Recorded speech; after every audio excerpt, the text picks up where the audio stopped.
Hello, this is CecilSunkure's. I'm going to tell you a bit about building placement whenever you're walling off and playing in PvZ, the matchup Protoss versus Zerg. And in order to wall off effectively, the first thing you have to do is you have to get this pylon radius covering a decent amount of, ideally, a decent amount of your mineral line. And you're going to want to be able to place buildings around the front of your nexus, so that whenever Zerg units try to get into your base, they have to take a very long, meandering route, which I like to call snaking, to get into your base. You want to make the enemy units snake around as best you can. So, for example, you could have a wall look sort of like this. This would be a pretty effective wall for this map. You have your pylon giving some radius near your mineral lines. If you need to, you can go ahead and put a cannon. Actually need a forge. You can go ahead and put a cannon here, and there's also room to put a cannon here, which reaches the cannon range out far in front of everything, which is where Zerg units are most likely going to be. You can also put a cannon here, so there's actually two great spots for forward cannon placements, and you can additionally place one back here to cover your mineral line if you need to. And the cool thing is there's also a bunch of area over here to place two full new buildings.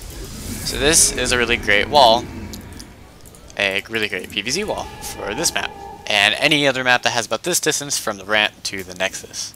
So I'll go ahead and place these cannons here so you can go ahead and see how awesome this can be.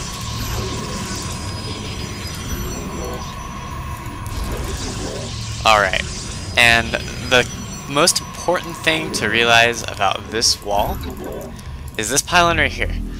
Roaches have a range of 4, which isn't very far, and if you have your pylon, say, instead of a cannon there, you have your pylon here, a large amount of roaches can run up to right in front of your wall and just sit here in these two boxes, and they can all shoot this pylon and snipe it very easily. However, if you move it back a little bit, only a couple roaches, probably one right here and here, maybe two right here, would be able to get in range of this pylon and actually shoot it. So they have to get a lot closer, and a lot less roaches will actually be in range, able to actually shoot your pylon. So this is going to be proper pylon placement. And the cool thing about letting your pylon get a little bit back is it lets you put your cannons a little bit forward. And the buildings in front of your cannons is actually something you could do at any expansion, or like actually even choke points. Some of you may have seen OGSMC put a pylon here. I actually usually put the pylons here, but it's personal preference. And I'll go ahead and explain this over here in a moment. Back this way. Anytime you have a defensive structure, and this applies to all races. I might be playing Protoss right now, but these concepts can be applied to all races. Protoss, Terran, and Zerg. And whenever you have a defensive structure, if you have buildings you need to place that aren't super key structure, aren't super key tech structures, just, you know, production facilities, evo chambers, barracks, gateways, go ahead and put them in front of your defensive structures, because they'll go ahead and act as if they're an additional HP bonus to your defensive structures. And then as well, they also limit the amount of surface area around the defensive structure itself for melee units to hit. Basically, I would need these these buildings if I were playing, no matter what. But by placing them in an intelligent location, say in front of photon cannons, I get additional benefits from them for free. So here's the OGSMC wall that you might have all seen. The idea behind this wall is, or a wall like it, is that you need these buildings. You really do. You just simply need them. Because whenever you lay down an expansion, you're going to need additional infrastructure, like these gateways, in order to spend the money you get from your expansion. So, you go ahead and you put them in an intelligent location in order to get additional benefit from them. It looks like I need another pylon. Like so. And I think he can wall it off a little bit better because it's like an MLG version that he does it on or something. So basically, you have your expansion. You have your gateways that you need to lay down to spend money from the expo. So, put them somewhere intelligent. wall this whole area off and put cannons behind it. The cannons will benefit from having these big buildings in front of them as an additional HP buff. And note that I put this pylon a little bit farther back instead of placing the pylon like right here, so that it's harder to snipe from. It's harder for the enemy to snipe. And here's the type of wall off I personally like to do. And if you're wondering about these blue lines, man, I don't know what they are.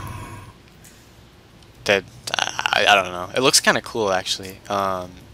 This color kind of is soothing, and actually looks really awesome. It'd be cool if the actual map were bugged permanently.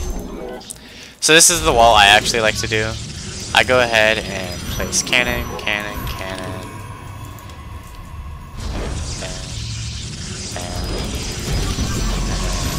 cannon, gateway, gateway, gateway, pylon, gateway.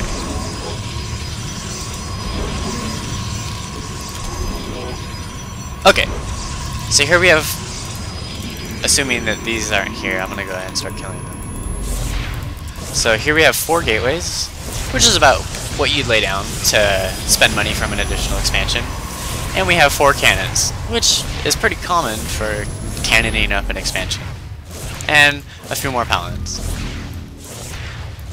Most of the time I'd need these buildings every time I get an expansion in PvZ, so I might as well put them in an intelligent manner and get additional benefit from them. Additional benefit besides simply that these buildings shoot. These 4 cannons are going to be much more effective at defending this expo than about 7 cannons, just kind of randomly placed all over the place. Much more effective, even though it costs less. Another important thing to know about when you're playing PvZ is to plan ahead so that your army can easily travel mainly from your natural to your main very quickly. And on this map, it's very important for your army to be able to travel quickly from your third to your natural to your main, all in basically a straight line. You want your army to go from here to a straight line to here to a straight line to here as fast as you can, so you can pop between these 3 places and maximize the awesomeness of your army. So what I'd actually probably do later is kill this forge and rebuild 2 more forges somewhere else. That way I could get an awesome straight line of pathway. A very terrible wall would be a wall that, I'm trying to get my gateway out so I can show you. A wall that would be sort of like a pylon and then a gateway here. That would be a very terrible wall, because if you want to have your army behind your wall, they need to sit up in this little pocket right here. Sure, you can put some cannons down here and here, it'd be really defended. And you can force field this. You can force field here if lings try to run up, force field again, trap all the lings on the ramp. That's great, but your army, if it wants to go into your main, it's got to snake all the way around this nexus, all the way into the main. Whenever you're doing a wall off, especially at your natural expansion, you want the opponent to be doing the snaking. For example, here, in order for Zerglings to run up this ramp, they're going to have to go all the way around this nexus, through the probe line, and then all the way up, and then finally through the ramp. That's a very long way, and a lot of cannons are going to be firing for a long time. You don't want your own units to be snaking around. You want to have very clear pathways between your bases. And the last thing that is pretty important to know about whenever you're playing PvZ is that if you have some sort of wall like this is most relevant to your natural expansion. You want a gateway right here. I don't know how many games I've lost, because instead of having a gateway here, I'll put a stinking pylon where I'm showing you. Pylons have, how much HP did I have? They have 200 HP. A gateway has 500 and 500. This pylon's going to be easily sniped, and then roaches or Zerglings can run up your ramp. And if you don't have a sentry in range in order to cast that essential force field, you'll probably lose the game because of it. So don't be a noob like I used to be. Put a gateway there, not a pylon. Be sure to check out the rest of my random building placement tips, as this is the first in a series. I'll try to make a playlist on them. That way you can get all the information about all the topics in a very easy and organized manner. Also, if you like my content, be sure to subscribe because that's a great way to directly support me and help me get out more content.